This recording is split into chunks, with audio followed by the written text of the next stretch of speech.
We'll see if HellRaisers can beat the odds. We're gonna have to see, and we go over to your casting pair. You might recognize them. Their names are Ares and Fog. Thank you, Arvo. I mean, Fogged. I mean, this is exciting. We get to see, of course, the reigning TI champions taking on HellRaisers. It really feels like, I mean, the draft advantage. What would you call it for Team Spirit? Maybe is it as even? Are we missing something for them, or? I mean, it looks like they got like everything they wanted, right? Like you pick PL in your last 2 picks, and then the enemy team just doesn't take Lash, and then you take Lash, and you're like, okay, dream, like the dream just happened, right? I don't know. I feel like they're just in the happiest position ever right now. Their supports, maybe we could say, are like slightly, I guess, maybe slightly awkward. Weaver, I mean, is that even awkward? But we could say it's slightly awkward compared to some traditional like stuns, like Bane and Willow, maybe. But you know, Weaver's fine with that. Even as a 5, it doesn't matter. This hero is too good. So yeah, they have. I give him like a 60-40 at least. Maybe even more than that because I see Troll, and I give him maybe a 65-35 advantage. I really hate Troll, and the other thing is too why I'm harping so much about this Troll is what I said before is how the Troll Magnus is the only solution to the PL. 30 seconds. Like unless this Mars gets really huge, which maybe he could because he's mid, and he gets like his shard because that allows you to pin the multiple targets because PL is very good versus the Mars Spear normally. Maybe we could see the Mars taking part of that carry potential and clearing the PL, but I'm not really seeing it because he's versus a Lesh mid. Like I do think Mars late game is actually decent to PL if you have more farm. You can go like Deso, Aghadems. Yeah. And power is going to give you a lot more as well, but like, does he get to that stage? Because I feel like mid's not too fun. Like Lesh against a melee hero that can zone you out pretty easy. And I thought the advantage of the mag is that you're always able to go back and farm the jungle, whereas the Mars not as quick of a succession like the empowered up mag. Yeah, and it's like you want to see this. You see the Magnus, and you're like, oh, Mars is gonna get fat because Magnus is gonna be empowering. There's no way that this Magnus can be empowering Troll, empowering Mars, and looking to make plays. So, he's gonna have to play on his own regard to just get that farm on Rebel. And we'll see how it plays out. See how this mid matchup ends up going. I'm also excited as well because they did move the Weaver down bottom. Of course, Miposhka playing it and giving Mira the Jakiro, which we spoke about in the draft, that you're pretty big fans of just the Bane into Weaver matchup. So I think the big issue for Team Spirit is Nightstalker, if he has a rough lane, which he definitely could against a Troll and Bane, that's a lot of their initiation on Team Spirit. I feel like if he doesn't get Blink BKB, Spirit are going to have to rely on just the Leshrac running in to start fights, which could be an issue. I definitely agree with that. I don't think he should have too much trouble though, because I look at Mira. Look at his starting items: 2 salves, set of tangos. Like he's got the regen of plenty. As long as they don't play it like aggressive, like almost ever up top, I feel like this Nightstalker should just farm, because he just eats the harass, and these 2 heroes have so much regen. Maybe Mira dies out of position once or twice from some axe slows and a Bane sleep, but I think Collapse should be able to get pretty far. And when he hits that 5-minute timing as well, then it turns back on its head. Then maybe Melody's the one that's going to be in a situation where we could even see early rotations from the Leshrac if Toronto Tokyo wants to take some early objectives and then really put some early pressure on HellRaisers. But it looks like at the moment, bottom lane though, Limitless of course putting the mag to the position 3. He's doing okay. Like, do you feel like this is a lane where he should be able to thrive versus the PL Weaver? No, this is not easy for Limit. It's gonna get harder and harder too. As soon as level 3 comes out, we know what happens, right? Bugs get online, lane becomes nearly impossible to just like stay there without having to spend a ton of money on regen, which we already see happening. We're having to do that. I'm actually watching mid quite a lot. Top lane actually. Mira might be in trouble. The Nightmare set up. Watson's gonna move over as well. Only 1 point in the Whirling Axes, but looks like we might have our first blood as HellRaisers secure it over onto Watson. So here we go. I mean, Fogged, does this give you a little bit more confidence with the Troll? He has to get, honestly, like, it gives me a little more, but he has to get these kills. Like I said, Jakiro steps Bottom up lane too. slow. Here we go. He's does get picked up. A moment of silence for the Dyer's courier. Skewers Miposhka back towards the tower. Only a little bit of harassment though, nothing too crazy. So at least Team Spirit are already able to even up the kill count. Yep, and it's exactly the same too. It's a kill into a courier. They both actually had a kill into a courier right away. And yeah, just I've been watching mid because you know we were talking about how Rebel, he's played the mid Mars a lot even before on his other teams, and he's actually doing a really good job so far. 14-4, and he's very comfortable with it. He's very good at toggling the bulwark to absorb the hits to make Tokyo miss last hits. He's little things to point out for range. Do you feel like there's an advantage from either side with potentially supports rotating to secure the power runes or water runes as well? Because of course both mid lane is having that early bottle. Barrett's, I mean, I guess Miposha can quickly check it because he's a weaver, but they don't really set up for a kill too easily with Tokyo. I guess HellRaisers can set up easier. They can look to rotate with the Mars much easier. Bane and Willow rotating for a Mars. There's a Lesh. Easy kills if they find an opportunity. We already see though the Lesh track being a nuisance. Just running through, stealing away the bounty. In front of Tokyo, having a good start. 19 last hits. Is there a lane maybe, I guess, 4 minutes in? Or actually bottom, Limitless. A little bit of brawl going on at the moment. So he's going to try and jump forward, deal with the Magnus, but this will put Gilga in a bit of a compromised position where the Magnus doesn't offer that body to protect the Dark Willow, and now they can just turn their attention back to the Mag as Limitless. He will end up going down. Gilga, he might be able to trade the life, however. The other posturing aggressively, so Gilga will be forced back. The postcode does run into the bramble. Oh, it's going to be okay. Okay, all right. The strong lanes, you know, as we expected, bottom, Limitless is not going to have a fun time. So this is going to be a big struggle. We'll see how he ends up recovering for that one. And Collapse is still doing fine top. The push, because he stayed. Maybe wanted to reset. Does he go for this? He's going to go for this, Gilga. I mean, he's got Fairy Fighter to play with, so maybe baiting the PL a little bit forward. They can't get the kill, but Limitless, some nice harassment. At least. What are you expecting the Mag to itemize this game as a position 3? Is it maybe like utility, the mech potentially, or do they need a relatively early blink? I think they need the blink. I'm checking what Rebel's got queued up. Like, he's got a lot of early game items. I feel like they need someone that's gonna... He's got to be the one to just go, honestly, on the Magnus. It kind of sucks. He might have a lot of deaths this game, so I don't want to see anyone flaming Limitless if he does end up like 0-9 or something. That just might end up being his job this game. He's an empower and an initiator for his supports to get... supporting his Mars to get all their spells up. Could be a bit sad for him, but that'll be his job.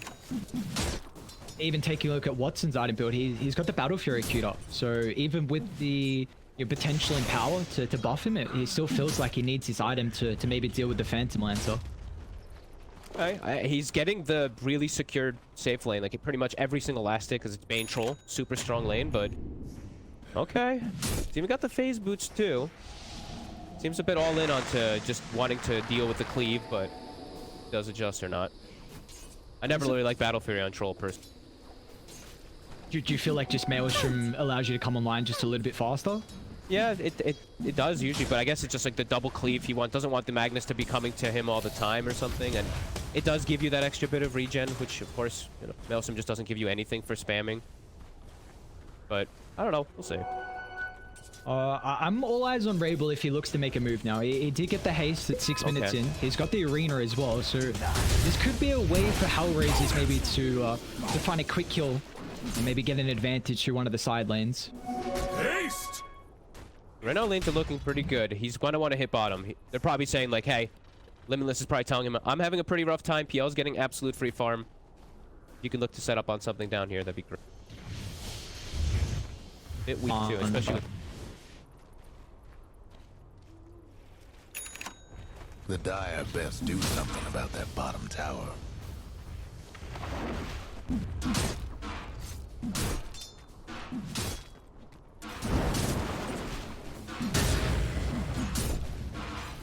Radiant's bottom tower seen better days.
The Radiant's couriers.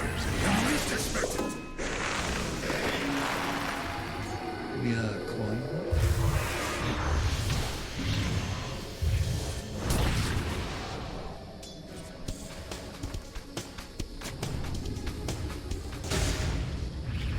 Them dire buildings are tough as nails for now.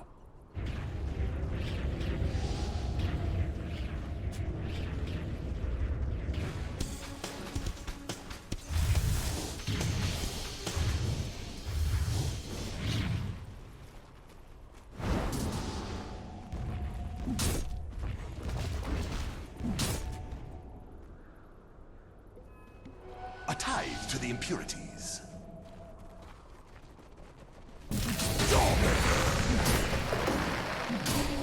Perfect! Of course. Rift is sundered. It's an honorable death Dire's by top my towers hand. getting beat down.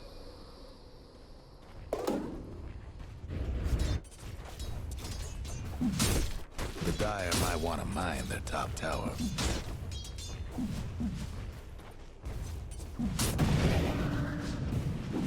Dire's top tower. Dire's top tower's gone. Radiant's mid tower's coming apart.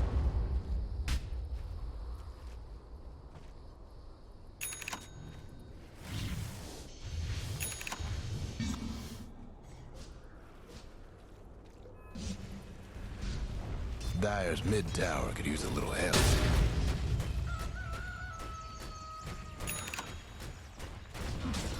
Trouble brewing at Radiant's bottom tower.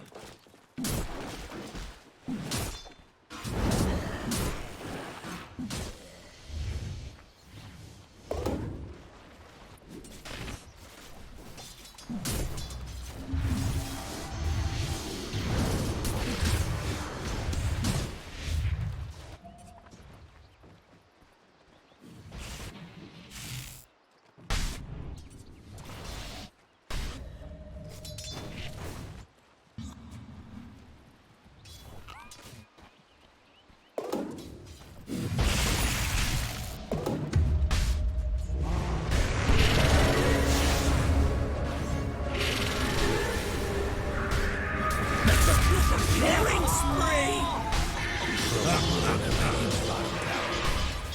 No breaking down the Radiant structures like this. Radiant's bottom tower's seen better days.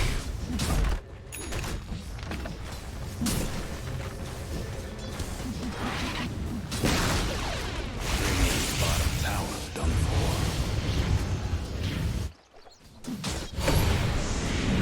The Dire went and fortified their structure.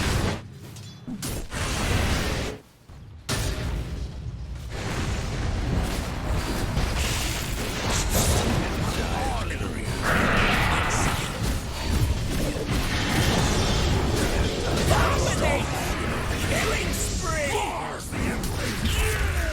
Something bad's happened to the Radiant courier. Dire's top tower's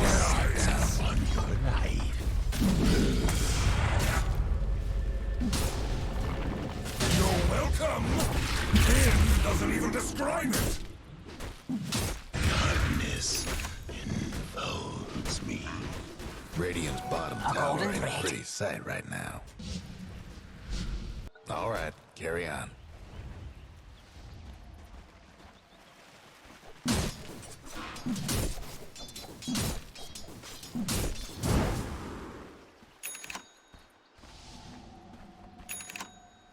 Radiant's mid tower's getting banged up.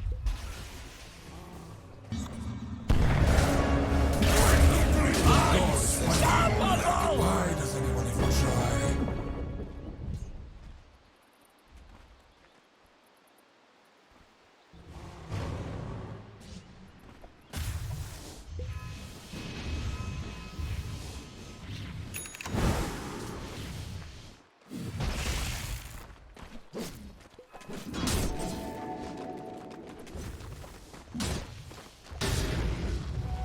Wages of fear.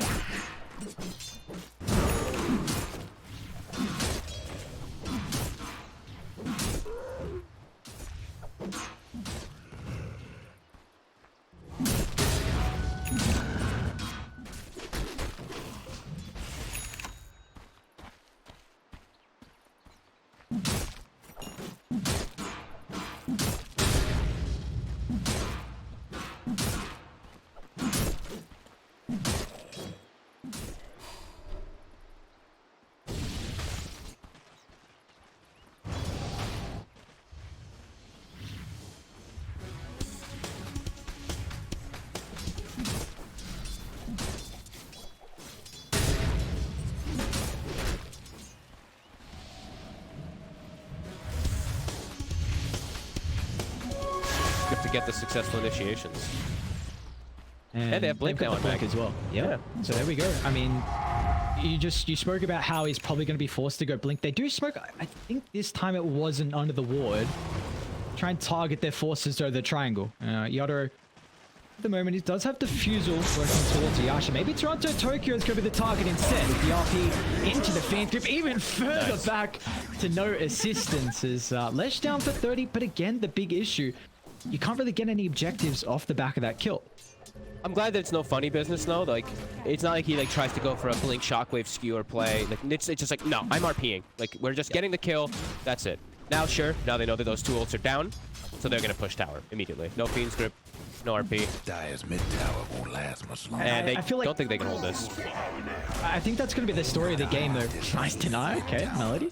I think that's going to be the story of the game, though, with the Fiend's Grip. Like, how are you really going to get a decent Fiend's Grip off through the fight? Into Night Stalker, your Jakiro Ice Path, and Spirit want to continue with the action. With the RP's on cooldown, Collapse Mirror, along with Yotaro pushing into the top side of the map here, as they're going to run into Gilga. But again, I mean, you're pretty happy with just a support dying, considering you are getting a ridiculous amount of farm on Watson, and there's already one component towards the BKB. Bad. This is the scary times though, right? It's like, it's nighttime now. Jungle's, we've lost access to jungle. We already talked about the vision aspects of Spirit. From the way they, not only just the heroes that they have, but the way they play. The way that Miposhka like always plays. He's just a vision player. Like, he's very much more focused on vision than I think most 5 positions. I know like we say 5 positions always do, but I feel like he literally just gives his life and is just like giving wards for his team into dying a lot of the time. So they're getting so much information still that even though HellRaisers, they're making all these moves, the net worth keeps bouncing right back and forth. Like, it's pretty much like 100 net worth differential. Yeah, and this is kind of what you were asking for, right, though, for HellRaisers coming into this series versus Team Spirit, just to maybe focus on lanes and make sure you don't get dominated from there, because, I mean, Team Spirit can play the macro game so efficiently, and if you lose the lanes to them, they're just going to suffocate you inside, the net worth is just going to dwindle, but it's a good start for HellRaisers. Yeah, they did, like you said, they did exactly what we wanted them to really do with their draft, and now it's just, now what? Because this is where it's, you know, PL, this is where PL thrives. Sitting back, sure you have a Battle Fury, but it's a PL versus pretty much no counter matchups besides that Troll, as we've mentioned, and the Marsons. So See where they direct this smoke. I mean, they see Watson farming at the moment. He might just clear this wave and TP out. Yeah, he will. Okay. We should just make it away. This ward though mid is giving them so much information. I think Melody tried to de-ward it previously, but the sentry just out of range, and they're gonna get full usage out of it. that's not a very common ward either. Usually you see it placed a little bit more like north to the left. That's why you see that sentry placed. Like, even that one, that sentry's a little weird, I gotta be honest. But I guess he's checking to see if they place it on the tower, because we do see teams do that a lot, but... Okay. They have a DD in the bottle. BKB as well for RE1BL. I just see him drop RP once again for a core. Claps is gonna show. Trying to find that angle. Claps, he's wary of this though. I mean, bottom's getting pushed in, top's pushed in as well, and no one's showing, so it looks like a read for Team Spirit. They're still going to move their forces bottom. So Potion's going to be the target. Melody to drop the Fiend's Grip, no messing around. They're happy with using the ultimate to secure the kill onto Miposhka, and they also get Mirror as well. Clean, easy too. They only have to use one, right? This time it's just a Fiend's Grip rather than having to use 2 ults for the ports. Clean, easy kills. But Spirit, I mean, they lose the supports and immediately it doesn't really look like they lost too much. Toro goes back to Ancients. Night Stalker collapses, already still hitting jungle camps, and the net worth doesn't really alter too much at all. I think quickly we want to get your thoughts on the build from Toronto Tokyo. Like, he had the Hooded Defiance queued up before the Yield Scepter, but then swapped into this item build. So are you a fan of kind of the switch and what he was thinking? Absolutely. I actually was very confused when I saw the hood. I thought maybe he was like trolling. To the impurity. It's like, it's mostly physical that you're really worried this game. If you're gonna get caught in the point where you're dying to like a Willow running into you and using his ult, that just means that something else went wrong in the fight. So this is better. It's just natural flesh items. Flesh your Euls for your setup, Euls to save you, Euls to dispel, hold troll back, etc. This is ideal. They're going to push it pretty aggressively down bottom here, trying to catch up Here, defending the tower. This is Manta now completed as well for Dire's top tower. Yadoro. So we'll see if he feels comfortable now starting to show up fights. We did see him smoke previously, and that was with the Yasha. So maybe now he's going to feel even more comfortable to get involved. Watson has BKB too, though, and a blink now on Rebel. So they do have the good ways to keep their supports protected on the side of HellRaisers. So we are seeing Spirit. They're still just playing the farm game, still just playing that macro game until they feel like they're ready to run into this lineup, which makes sense. If playing into these two BKBs, the fights will be hard for Spirit. They have to play them like these 4D chests of just dancing around the BKBs otherwise, or they can just farm, and then they get themselves their BKBs plus that one extra item that the PL feels comfortable to fight into these BKBs, which, yeah, seems like that's kind of what they're doing. Tokyo is still looking to play aggressive because it's Tokyo. Well, he is. Does feel like, though, with HellRaisers, there's going to be a big advantage on the control through fights. Like, Troll's not going to get kited at all through RP, Arena, Bramble, etc. And you've got double blink now as well. So it's going to be a much easier time for HellRaisers to start. Yeah, if they can actually find a fight right now, daytime, look for this fight, catch straight into Roche. Then they can get themselves a big momentum swing. I think they need the RP to start. Yeah. Nag is not in position. Bramble still is moving on forward. Can they get the speed connection? Bramble just off the mark. Now, do they still want to stick around? It's given enough time for the TPs to come over. They need to cancel the Fiend's grip. Collapse is going to do so. Jadro juking to the northern side. He hasn't died just yet, thanks to the help of Collapse. Now, HellRaisers, they're in two minds. Do we stick around or do we retreat? Brable's out with the BKB, but the rest of HellRaisers, I mean, they will not have as easy of a time as the poor old Bane position 5 brought down, and maybe now we lead this into Roche. Team Spirit, I mean, they're considering it. Oh, God. Where was the follow-up? They needed, like, anything, like, literally anything on your Toro, and he dies there, and they end up having a big swing. But now, the direct opposite happens, and now they have to run in a fight anyway. Take the fight. Watson still got BKB. Limitless has the RP as well. He's going to use that solely onto the troll, but the Ice Pop is more disrupting through the duration. But it looks like Team Spirit, they don't want to stick around, and Roche is low. Okay. Radiant's mid tower. Poshka swinging around. I don't know, Poshka. And Watson picks it up. What was feeling like a bit of a swing to the side of Team Spirit, the threat of them taking Roshan just off the back of one team fight mistake, you know, could have blown this game wide open. But at least HellRaisers now, you've got the Aegis onto Watson. Oh man, that looked almost like they completely lost control of the game. If Spirit was able to get Roche, but it's actually still daytime. So Dark Ascension ended, and PL was too low to hit the Roche himself, so they could have finished it. They're scouting Toronto. Okay, might be able to get another one. He doesn't have TP. Yeah, he's in trouble. I mean, he should 100% go down. Let's see truly the god here. I mean, this is another big pickup as well. Just a sequence of events. Rainbow's godlike. Godlike. I mean, this is 22 minutes in. I tell you what, this is what you need on a Mars matchup versus the PL. He will deal with him as the game goes on. He will. You see Deso queued up. Yeah, it's all working out now. They did get the pick. They didn't get the pick off, but then they got the consecutive fight afterwards, and now they get a tier 1 tower mid 2. Bottom's opened up. Bottom tower. Up this momentum as we mentioned from yesterday. They have to be so confident with the position they're in at the moment. 3,000 net worth lead at 22 minutes in. And their fights have been looking crisp. Now it's T2 tower, more map. Right, Troll is 2-0-5. This is a so far perfect game from Watson on the Troll Warlord. Top lane. I mean, easy setup. Melody. Spy by Miposhka. More gold, more kills. For the streak they're able. And a Deso. That's pretty much done. So these, oh man, everybody's super squishy now. Like even the Leshrac, because we saw Tokyo, he had to go for, as you mentioned, the normal Lesh item. Doesn't have armor. He'll die super easy. It's going to be a lot of work for your Toro to carry this connecting. Yadoro might be in trouble. The wrong way.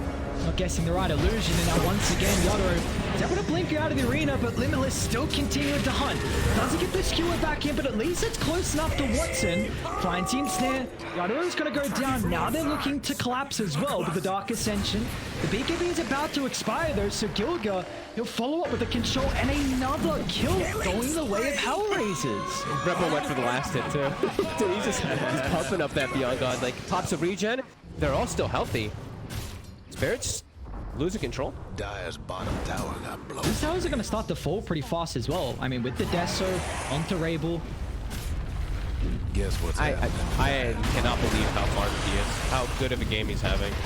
Radiant's mid tower's coming apart. Alright, this is pretty greedy. Dire structures looking for T3 gives a damn about that. I mean, they got 17 to 9 kill count. They want more and more kills. So what do you feel like is the angle back in for Team Spirit? Like, how do they have to play a perfect team's fight to turn this game back around? I think right now team fights are looking way too problematic. I think they need to get their farm up, at least the one mother item. Like right now they have BKB on collapse, so maybe that could cause them to try to find it. But into Aegis, I think it's going to be too hard. Maybe they wait 1 minute 30. They try to get a good vision, like some good vision behind from Miposhka, and then get a flank. But I think they're too far behind right now. I think Tokyo is literal food until BKB. So 200 more gold for him. So we just eyes on Miposhka cutting the wave, and maybe Jakiro as well playing the side lanes? I think right now they just have to play the split game. I think running into this Mars is just he's out of how many power moves has he gotten too? Like he's gotten haste, DD, everything. And he's got an arcane now to ruin as well. And they're going high ground. I mean, once he did just lose his bash on the courier. Okay. So unfortunate. We'll see, but he's got Aegis for another minute here, so they really want to use this. This is a bit of a timing though for Lesh. Just picking up the BKB, like you were saying, really requiring for Toronto Tokyo. They forced them back. That's the main thing, and now got in the tier 3 tower. HellRaisers, they're happy with that. It is nighttime, so Spirit, maybe they look to try to catch them off guard here. Aegis is getting reclaimed in 40 seconds. Looking to try to catch somebody on the retreat. I like this call. Look at mid. Yeah, they need to shove it out with the position. They instantly draw the line down. Collapse. Hasn't popped just yet because, of course, the nighttime though. And let's go on to both of them. But nice fingers with the blink. He's able to retreat. They still want to take the ball though. Collapse is a little bit disconnected from the team. Looks like it's not going to matter though. They're disengaged lock so onto far. the Night Stalker. Now they're going to play around their own high ground with the ward as well. Team Spirit. They can brute force up this. Unexpected. That was a very good retreat. HellRaisers played it really good. Gilger just was like, team, go right. He just popped Shadow Realm and ran into the Spirit. Drew their attention, so okay. There's definitely positive signs as well, like you said, just to be able to have that communication in a game like this where you're heading in, it's such a difficult matchup versus Team Spirit, but the calm is there, the communication is there, and like you said, just to back up to the higher ground where, honestly, that's not a fight where Team Spirit can take. You said the team fights are arena into illusion, but yeah, taking a choke point fight into arena, into the dark relay control and the mag, that's something you cannot do. How close to PL Heart?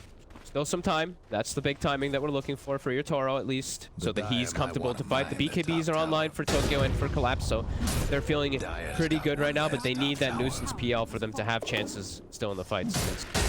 I mean, Watson and Rebel are just too big. They're massive on the, and now they get the Mindbreaker as well. And Rebel, he's not going to slow down for building to that transition to that super core at least. Titanic on the menu, so he can keep scaling even harder. And of course, Mindbreaker is great. My least favorite neutral item to play versus as a support. Difficult times with this Mindbreaker. Yep. And we'll see how RE1BL level 20 as well, just completed. So he wants that extra control from the Mars stun. Yes, he'll go for it. And Watson as well.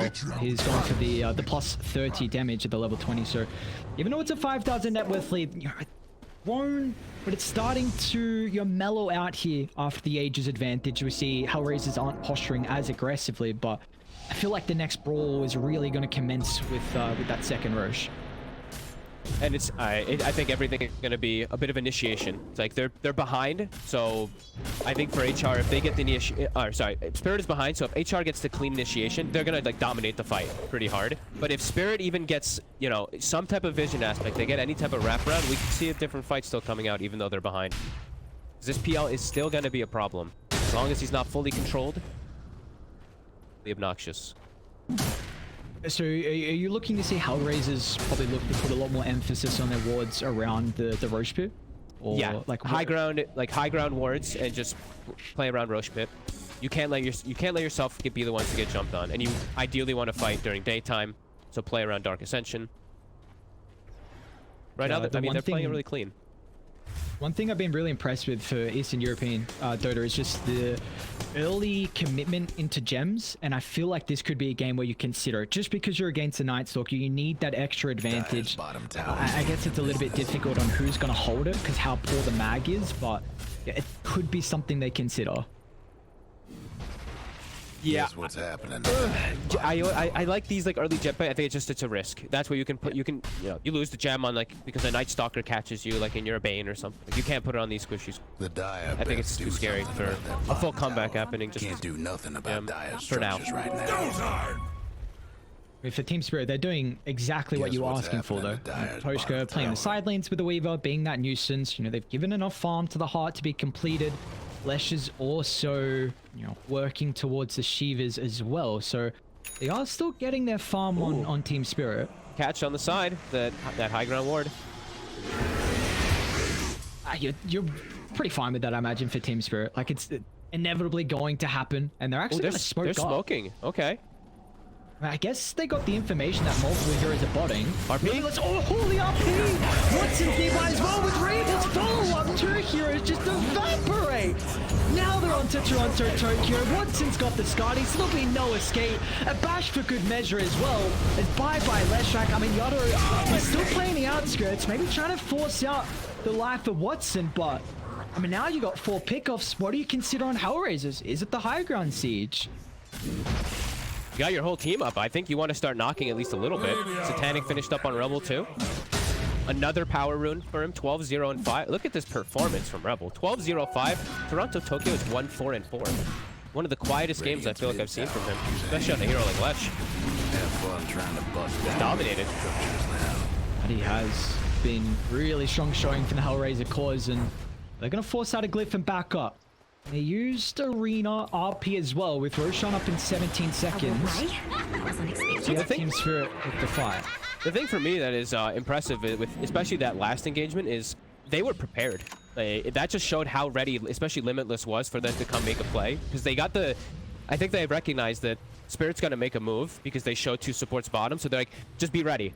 If something happens, just be super ready for the RP. And you saw how ready he was. Like, absolute instant. So that just shows very clear understanding and awareness of, yeah, what the enemy's going to do. Even when you split up and how you're supposed to cover your backs in case you do. Team Spirit though, gonna smoke his 4. Whilst the RP still being on cooldown, but they've got control. Radiant have a really good ward in the backline though, by this top outpost. We'll see some of the supports. Clap's gonna look to jump in. They're gonna put some emphasis on cutting away the life of the Bane, and Arena doesn't give him any extra assistance. So Melody is able to find the Fiend skip that cut away the life of Collapse, and no one's dead on HellRaisers. They'll turn to Toronto Tokyo next. And now they've even caught the Weaver as well. Melody, how is he getting these long duration Fiend skip? And that fight was just set up because of Rabel. This man is doing it all. That Arena in the entrance to the team fight meant that the rest of Team Spirit, they couldn't connect with the Night Stalker. And he took 0 damage. He jumped into 3 heroes, one-shotted the Jakiro with a nice empowered God's Rebuke. And he took 0 damage. Like a spear onto Leshrac into the wall, and yeah, Night Stalker's just isolated with his Weaver in the backline, and yeah, this is very impressive from Rebel. HR. No funny business today. Not at all. I guess Limitless did pop BKB when the fight was over. Okay, so, you know, showing off a little bit. Yeah. Like, you know, we don't need this BKB. We'll give them a little bit of advantage. The reigning champions. I do have to give Limitless a lot of, like, even though it's like Rebel is the clear MVP this game, 13-0 and 7, 20 of the 25 kills. Limitless, after a really hard lane, no hesitation. I feel like he was always in the right place at the right time. So that's tough to do. So long to the Radiant. Yotto also put out for the Aether lens, so he won't have buyback available now. Also died in the corridor. Watson just pummeling to Toronto. BKB off, but and of course with the Aegis advantage, BKB in the backpack. And they've still got another full set of barracks left to claim here for the boys on HellRaisers. Down the resources of Watson. Limitless again! For the RP, this time catching 2. They've got the fall from the Terrorize as well. No buyback on Yotto. And I mean, that might just be the end. A 4-on-5, they call it. HellRaisers, they have come to play today, taking game 1, 34 minutes in. And I think me and you were, we're both a little hesitant from, of course, we're just gonna say it straight up, Troll Warlord pick. But I think that their decision.